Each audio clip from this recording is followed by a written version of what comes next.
Wow. Wow. Wow. Okay, guys, you're hearing it for yourselves. Many of you have had difficulty in relocating and whatever else comes in this particular sphere. Why don't you pay attention? Let's start asking a few questions. What's the first thing someone needs to do if they want to relocate via the study route? What's the first thing they need to do, Zeno? Okay, so the first thing that they need to do is to get the right information. So information, they say, is power, but information executed is actually power. So you need the right information. If you don't have the right information, you cannot execute properly. Like I said, some people get admission, they cannot claim it. Some people get the kind of admission that does not allow them to get postgraduate work permits after they are schooled.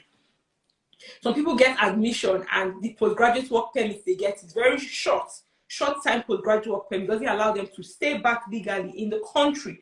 So the first thing you need to do is to get the right and reliable information when you want to relocate via the study pathway. And most people, they go the wrong route. So after they've secured admission, that's when they begin to run all over the place looking for funding. There's one of my mentees. She has secured four scholarships and she hasn't even applied for the admissions yet. So you can get your scholarships before you apply for admission. That's how I teach people how to do it. In the worst case, you get your scholarship with your admission, except for very few scholarships that they tell you from the beginning that you need to be admitted in a certain school first to qualify to apply for scholarship. Otherwise, you need to approach it in the right way for you to succeed. So that's the first thing you need to do. Get information. Okay. Now, there are people listening to us right now who are interested in what you're saying. How do they get contact? How do they get your contact? How do they get in contact with you? What do they need to have? Do you have an office in Nigeria or a phone number, email address? I know your Instagram account is at Zeno. Let me look at it again.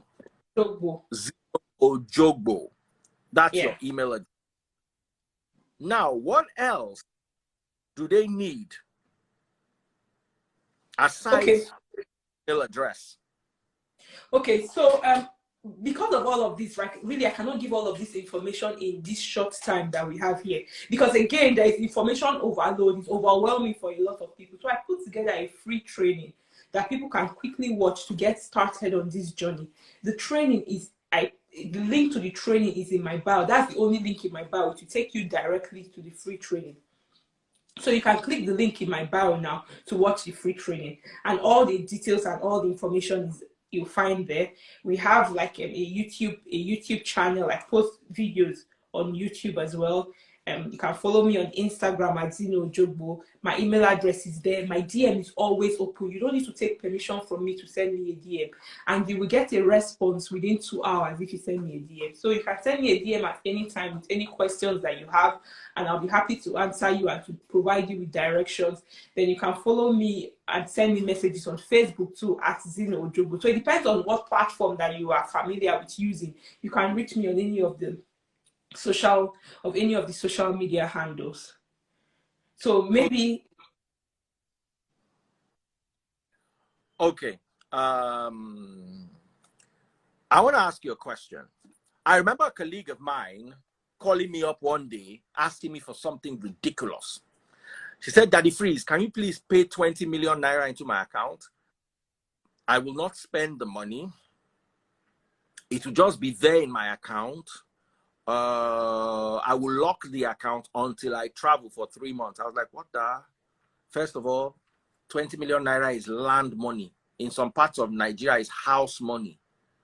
Why am I going to tie down that amount of money? Is that how much you need to relocate? So another very important question is, how much do you need to have as your account balance before you can travel or before you can secure admission and a scholarship? Okay, so this is a very valid question, and I'm glad that you asked the question. So the amount of money you need to have in your account depends on what you are going for. So if you are going to study in Canada, let's use Canada as an example. If you're going to study in Canada, the government of Canada, you need this money at the point of visa application. So the government of Canada wants you to have your tuition fees for 1 year plus living expense for 1 year, and they have calculated that living expense for you as $10,000. So for example, if a student, let's say me, I want to go to Canada to study, and my tuition fees for the year is $20,000, then I need to add my living expense of $10,000 to make $30,000. This money I should have in my account as proof of funds. However, if you secure a full scholarship, the university or the scholarship body or the organization is going to give you a letter stating that they are giving you a scholarship, and they will put the terms of the scholarship there. That letter is your proof of funds. You don't need to show any money again, except you are coming with dependents. So like for me, because I got a full scholarship, I did not need to show proof of funds. For myself, when I was coming with my son, I had to show proof of funds of $4,000 for my son. But if you are coming alone, when you secure a full scholarship, you don't need to. Additionally, it's not much. It's less than 2 million naira. Yes. Additionally, there are some organizations that also give loans to international students. I know many people that have benefited from this. So for example, if at that time I didn't have that $4,000 for my son, I can apply to these organizations that give loans to international students. When they approve the loan, they are going to give me a letter too, stating that they are giving me this amount of money as loan. I put those two together. That is my proof of funds. So I don't need to show any extra proof of funds again. I know people that have come like that because these organizations, the IRCC, so like the government of Canada, recognizes them, and they know that they are valid, and they know that they keep to their word. When they tell you they're going to give you scholarship or they're going to give you loan, they keep to their word when they tell you that. So they are trustworthy, so they approve it. And when you go and check the list of the documents you can show as proof of funds on the canada.ca website for those applying for visas, it's there. If you get a loan, if you get a scholarship, it's there. You don't need to show anything extra. Now, what exams do you need to do, sit for, or pass before you are even eligible for admission? You know, scholarship, they are far. You have to have scaled a few hurdles to get to the point where you even are given the admission. So what exams do you need to sit for? What qualification do you need to have to be able to secure all these? Okay, so my focus is that I teach people that are going to graduate school. So by graduate school, I mean that they are going to do their master's or their PhD, or they are going to do like postgraduate diplomas or something. So these people already have like a minimum of a bachelor's degree or HND or OND. They already have a minimum of that. Like for me, I didn't have to do any exam. I just had to apply with my bachelor's degree certificate. I didn't have to do any. Is your Nigerian degree? Yes, my Nigerian bachelor's degree certificate is what I university did you finish from Nigeria? Yeah, so you don't need any additional. What university did you finish from? What university did you finish from in Nigeria? University of Benin. I finished from University of Benin. Oh wow! Yeah. That means University of Lagos is definitely would definitely qualify. Yeah. So all universities in Nigeria, as long as you have a degree and you are going to pursue a higher degree, then you qualify. And the thing is this: a lot of people think that when they are going abroad to study, they are doing them the school that Canada or the country is doing them a favor. No, it is a win-win for everybody.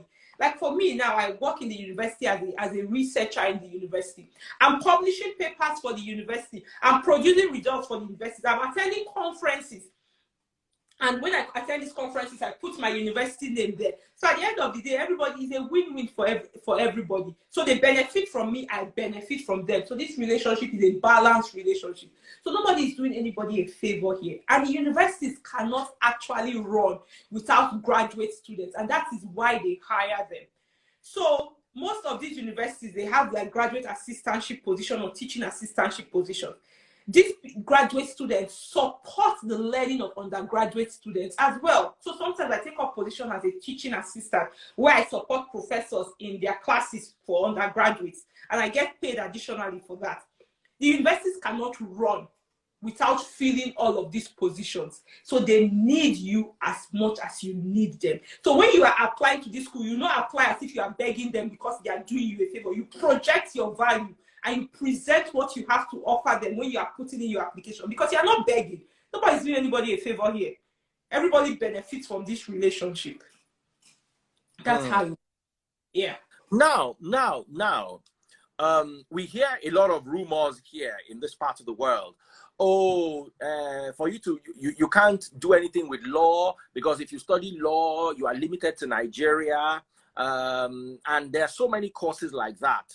Imagine studying African studies, or studying African history, or studying Yoruba, for instance, as undergraduate. As your undergraduate program. Is there any hope for people like that? Of course, medicine is medicine. Leg they pain me across the world. Pharmacy are universal courses. But what about courses like, I studied sociology, for instance? What about law? You went to law school in Nigeria. You studied law and went to law school. What about courses like Yoruba? Okay, so people that have done courses like that, for example, let me shock you. I saw a job opening that was looking for somebody that speaks Igbo language in Canada, because now they have a lot of these people, immigrants, coming in. Say that again. Say it again. A job opening, a bank was looking for somebody that can speak Igbo language. That was one of the requirements for the job, be able to speak Igbo language. Because these people have received a lot of immigrants and they need to be able to communicate with people in the language that they understand. So that being said, for example, you have studied Yoruba language, there are opportunities for you. At the end of the day, when you go to school as an undergraduate, you get skills, and your skills are transferable to other fields. So you can go in, and there are some courses that all they need for you to qualify to apply for certain courses is that you have a bachelor's degree. Let's say a bachelor's degree, you say in arts or in sciences. That's all they need, is generic. So you can apply to something like that. You have a bachelor's degree in sociology. There are lots of opportunities for you. For even people that are, okay, so let's even use law. Law is like the law profession is, what do they call it? It's regulated. So law is a regulated profession. Daddy Freeze, are you there? Your video has turned off. Can you guys hear me? Please say yes if you can hear me, so I'll know if I can continue. I don't know what's going on. Bouncy baby, I am not lying. I'm going to look for that thing and I'll post it on my page. What would I benefit? Can anybody hear me? Okay, some people said continue. So law, for example, is a regulated profession. It means that if you come to Canada, for you to study law, you need to do their exams for you to be able to qualify to study law.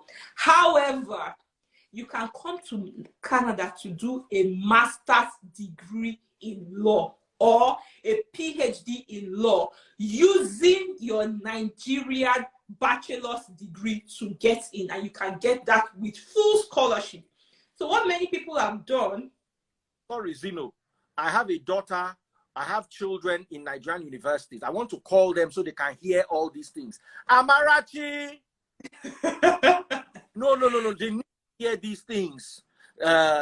Because what we were taught was, if you have a degree from Nigeria, is useless. You are useless. Yeah, so that's sorry, Zino, wait. This, even though I brought you as a guest, you're also going to be useful to me too. Because what we heard, you see, let me tell you, yeah. I read a story once of a young man who was protesting. So police were chasing them abroad. This was, I think, 2008 or 2007.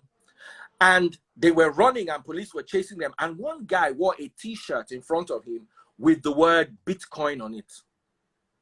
Oh, okay. So they were all running from the police. And he saw inside the run, They say, I where they cry, still they look road. So as he was running, he was asking the guy, what's this on your shirt? The guy said, that's the future. So this young boy was able to get away. The police didn't catch him.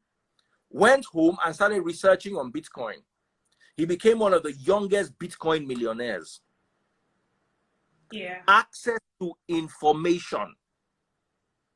You see, many people are the way we are because the only information we have is the information we got from our parents. Your parents are not a good source of information unless they are in the fields of information decimation. Yeah. Your father might be wise in village things, but when it comes to information, they could actually lead you astray. I, for instance, have always had the opinion that if you study in Nigeria, your degree is useless. Don't even bother trying to go abroad. And we heard all these stories. Oh, I studied medicine. I went to the US. By the time I got to the US, today I'm now working as a clerk in a pharmacy, a whole doctor in Nigeria. They make it look like our education is so substandard, nobody will even rate us. So we need to expose ourselves. While I'm chatting, guys, call somebody around you. Let them come and hear this. Information is power. You are where is Amarachi? Okay, she's on her phone. She's watching. Awesome. Okay. So I see is power. People need to be able to have access to this information. So I want you to take this afresh again, Zeno. What are the qualities the scholarship organizations or boards are looking for? A lot of people think, oh, here's my thought. I always believed I like my kids to go to university in Nigeria because that way they get a little bit more grounded in Nigeria, and then they go abroad and they can do whatever they like. Some people will send their children to school abroad, and then the children are neither here nor there. They're stuck in a halfway home situation. They are not properly bred as Nigerians, and they're not properly bred as foreigners. So they're always like sore thumbs sticking out. But my worry is, and my wife's greatest worry is, if you make these children study in Nigeria, you are limiting their future. You hear a lot of that, Zeno, don't you? Yes, I do. Yeah. Okay, so please throw some light on this.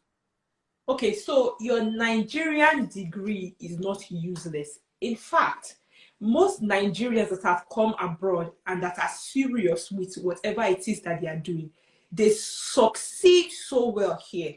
For example, I, for one, when I was here schooling with my son alone, he was 2 years old. Even as a mother, juggling my studies and all that, I achieved more than a lot of people that did not even have my kind of circumstance, or they were alone and they had only themselves. It's because the difficulty in schooling in Nigeria actually prepares you to excel in any other country that you go to that supports your learning. So when Nigerians go abroad to school, you see them doing, some people have gotten top class in Nigeria, they go abroad to do masters, they are the top in their class. Because you have access to all the resources, access to all the support, everything you need if you really want to learn is available to you. So I don't see any reason why Nigerians will not succeed. Then, secondly, people are saying, I see a lot of people here saying that you need West evaluation to go to school. No, you don't need West evaluation for you to go to school. Except the school asks for it, which most likely most schools would never ask you for West evaluation, except in a situation where the school asks for it. You don't need West evaluation. I did not do West evaluation for me to get my master's degree position. Many other people did not do any West evaluation. West is like a certificate, is an evaluation body that evaluates your degree that you have in Nigeria and matches it with what they have in other countries. So, for example, West would evaluate your Nigerian bachelor's degree and tell you the equivalency in Canada, and say it's equivalent to a 4 years bachelor's degree in Canada. So that's what West does. Many people think that they need WES. This is the access to the information that you don't have. You do not need WES, except the school specifically asks for it, which in most cases, the schools don't ask for it. Then I see some people talking about IELTS too. If you go to IELTS, is an English language testing system that checks your ability to speak, write, read, and listen in English. So they have speaking, writing, reading, and listening. These are the 4 components of the IELTS exam. Many people also think, because they go and do hearsay, people have, I call it heads mentality. They just hear something and everybody follows. They would not check. So they just think that the first thing you need to do when you want to go to abroad is for you to go and do WES. If you are from an English-speaking country and your bachelor's degree was taught in English, you would most likely get an exemption for the WES requirement, for the IELTS requirement rather. So many schools will exempt you from the IELTS requirement. There are a few schools that are very stubborn and they'll tell you that because your bachelor's degree is X amount of years old. But most of the time they'll tell you that you should get a letter from your university confirming that your bachelor's degree was taught in English. That's all you need. So you don't need to do those exams. Okay, I want to say something. Guys, Zeno is talking. Zeno is the expert here. The people in the comment section, I don't know them before. Mio Mawari, I don't know them. Stop reading comments and chatting with people in the comment section who are experts. If they were experts, they would have been my guests. The expert is here with me. If you have any questions, please, what is your email address, Zeno, and your Instagram handle? I want you to repeat this, how do I put it, from time to time while the show is going on so people can know how to get in touch with you. Now, secondly, you finished from UniBen. What were the papers? How long ago? Because some people say, oh, she finished from IFE or finished from Unilag. That was those days. These days, they don't agree those things again. No, that is those days. So how long ago did you finish from the University of Benin?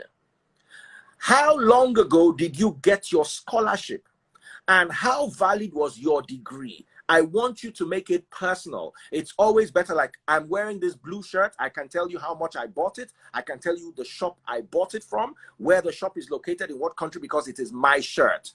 You have gotten up to $350,000 worth of scholarships according to your claim. So tell us about your story. How did you get it? From your University of Benin to your job, your scholarship. For you to be, you said you are doing your PhD now. For you to be doing your PhD, that means you already have done your master's. So please throw some light on this, sharing your personal experience. Now, don't forget to mention your email address and your social media handles so people can get in touch with you. Please go ahead. Okay, guys, my Instagram handle is @ZenoOjogbo. Send me a DM anytime. You don't need to take permission for you to get into my DM. Just go in and send me a DM and I'll be happy to respond to you and to help you. So I had a bachelor's degree from University of Benin in 2010. That was when I graduated. And I did my NYC. I worked for a while and I began my applications in 2016 and I got my scholarship and my admission in 2017. So people like to call it study gap. So I had like a 7-year study gap between my previous degree and starting my next degree. 7 years. And I had an unrelated work experience. So within that time, I had employment and I was unemployed for 1 year within that time. So I was both employed and unemployed within that space of that 7 years. And I also had an unrelated work experience. When I say unrelated work experience, it means that my work experience was not related to my bachelor's degree and was not related to what I was going to do in my master's degree too. Wow. So, and in my transcript as well, I had 3 carryovers. You know, Nigerian university is difficult. Once you survive Nigerian university, especially the government schools, you have done well for yourself. You need to give yourself a pat on the back. 2 of those carryovers were from missing results. In Nigerian university, they'll just stamp you F. They were for missing results, exams which I had written. So I had to take responsibility for that. Then one of them, I went blank in the exam hall and I didn't want to fail the exam as I thought. So I decided that, you know what, let's do it next year. So I'm saying this because a lot of people will tell me that, you know, they had a couple Fs in their transcript. So they don't think that they qualify for anything. This transcripts, this same transcript I used to secure the most competitive federal government scholarship in Canada. So I'm telling us this just so that we have some information of what was inside my transcript. I did not get first class, but people believe that you must have first class for you to get scholarship abroad. I didn't graduate with a first class. I graduated with a 2-1, a 3-pointer. A 3-pointer CGPA. I had a 2-1, but my CGPA was a 3-pointer, not even 4. I didn't get up to 4. But then again, I was able to, like I said, you get skills. So people need to begin to focus more on their skills and not what their certificate says, like bachelor's in sociology or bachelor's in engineering. What skills did you get from that degree? That is what you need to be able to articulate in your document and relate it to this new thing that you want to do. A lot of Nigerians, sadly, are not able to do that. That's the problem. So we need to be able to create a bridge between the skills we developed that from our work experience, from our bachelor's degree, and articulate it to the scholarship and the admissions committee and relate it to this new degree that you are going to do. So I have a bachelor's degree in chemical engineering. I worked as a petroleum engineer mostly. Then I have my master's degree in chemical engineering with a focus on polymer science. And my PhD too, I'm also focusing on nanotechnology in my PhD. So I've moved around a lot. Polymer science was one course that I loved in my bachelor's degree. So I went into my transcript. I'm like, okay, what can I do better here? What is from this transcript? I need to go something and learn something deeper. I'm like, okay, let me go and do polymer engineering. I picked that from my transcript and I focused on it. What skills did I get from my university, from my bachelor's degree and from my work experience that I can translate to this new position that I am doing? Every day in our places of work, we do some form of research. You go on Google and you find something, you put together like a document based on what you have learned. On your job, you get skills every day. You work with people, you communicate, you write emails, you do some sort of formal, informal presentation. What I'm doing here today is a presentation. It is informal. A lot of business owners, people that run their own businesses, have poultry, sell different products. A lot of them will tell you that they don't have any work experience. Your business is what? What is your business exactly? What are you doing in your business? As a business owner, you are doing different things. You only use accountant, only use the marketer, only use supply chain, only use everything. A lot of people look down on these experiences and they tell you that, you know, I don't have any experience. All these things you are doing is what? You volunteer. Your volunteer experience is what? So most times when I tell people that you already have what it takes, it's just that you're not seeing it. A lot of us look down on ourselves and look down on our achievement. And we think that everything that we have is not relevant. For me, I had to put everything together in something that I call a general CV. Like, what is it that I have done? What have I achieved so far? I wasn't sending that CV to anybody. It was for me. Just so that I can pick out the important details there that I need to support my new application. So you put everything together, pick out the relevant information from there, write a solid SOP, present a solid CV, and you submit that and you watch the magic happen. So this is what I tell people, but they don't know because they feel like all of their experiences is useless. Like you said, people think that their Nigerian degree is useless. If you already think that your degree is useless, you cannot even sell yourself to the next person if you already look down on your degree. Okay, awesome stuff.